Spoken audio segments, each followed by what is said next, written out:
Marie Leffler, The List, Marie Leffler.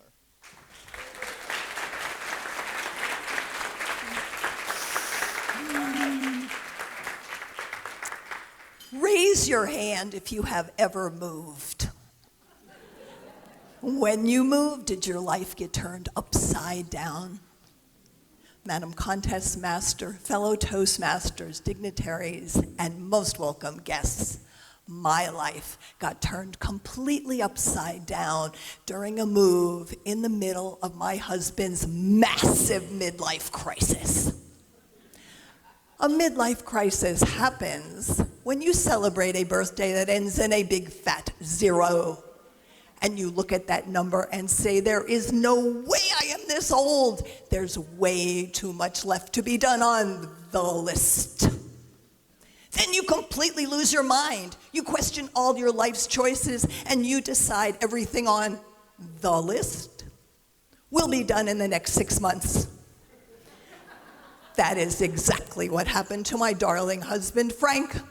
He turned to me and said, Marie, I'm done with this high-paying, high-stress tech job, and I am ready to follow my life's true calling, to be a farmer. Who knew being a farmer was on the list? Traditionally, when someone celebrates a midlife crisis, it necessitates the purchase of a red Corvette. A sporty muscle car that lets you relive the carefree days of your youth. But I married a nonconformist. Frank does not follow the traditional way to do anything. Instead of a shiny new red Corvette convertible in the driveway, I got to say bye-bye to my beloved city and hello to the boonies. Now, I tried my best to talk him out of it, but it didn't work. Shortly thereafter, 2 humans, 1 dog, and 5 cats packed our belongings to move to the boonies of New Hampshire. On the morning of the big move, Frank and our loyal dog, Rocky, jumped in the front seat of that U-Haul truck, ready for the adventure of a lifetime. Our 5 cats and I packed ourselves into a very compact Ford Maverick, and off we went on a 3-hour drive. As soon as I pulled away from the curb, the cats started. What are you doing to us? You don't have our permission. Where's our food? Where's our water? Where's the litter box? It was 10,800 seconds of constant cat chatter until we pulled off the highway, followed the local road to the foot of a driveway, and I followed the U-Haul truck up the driveway, up a very long driveway, a long way between me and the road back to the city. Finally, there at the top was the house, nestled onto 7 acres of land, not a neighbor or a shopping mall in sight. Frank and Rocky jumped out of that truck and stood there, surveying their new kingdom. I slid out of the car, looked around, and saw the perfect setting for the next episode of true crime drama. One by one, the cats jumped out of that open car door and realized they had landed in kitty paradise, and I heard, "We're out of here, we're going to party!" And that left me all alone.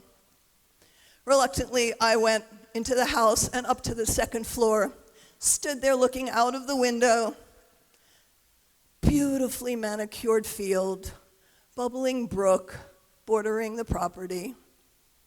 And I thought, okay, city girl, you can make this work. But then there was a huge commotion, and I looked and saw my prize-winning Maine Coon Cat Bonda coming at me with a thank you gift.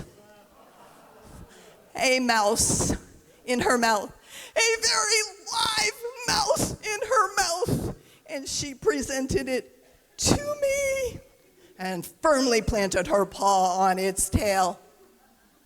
By the way, that paw plant was the only thing that ever got planted on that property. I saw that mouse struggling. "Frank, get in here!" Heard Frank's steps running up the stairs. "What's the problem?" "Well, Fonda's got a mouse." "Well, what do you want me to do about it?" "Well, kill it." Mouse didn't do anything, doesn't deserve to die. I watched my wannabe Dr. Dolittle husband talk to the mouse. And then I heard, on my count, "You grab Vonda, I'll grab the mouse. 1, 2, 3. I got Vonda." He missed the mouse. And I watched as a 2-inch-long field mouse took laps around the living room with Frank in hot pursuit. And I watched. It was like watching the Daytona 500 right before my eyes. And then suddenly it stopped.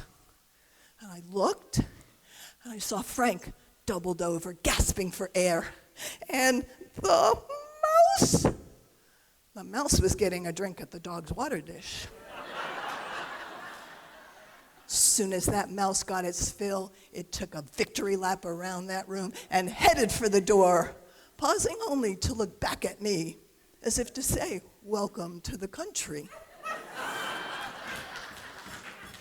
Fellow movers, I often wonder what else is on Frank's list. And why didn't he just buy the red Corvette? Madam Contest Master.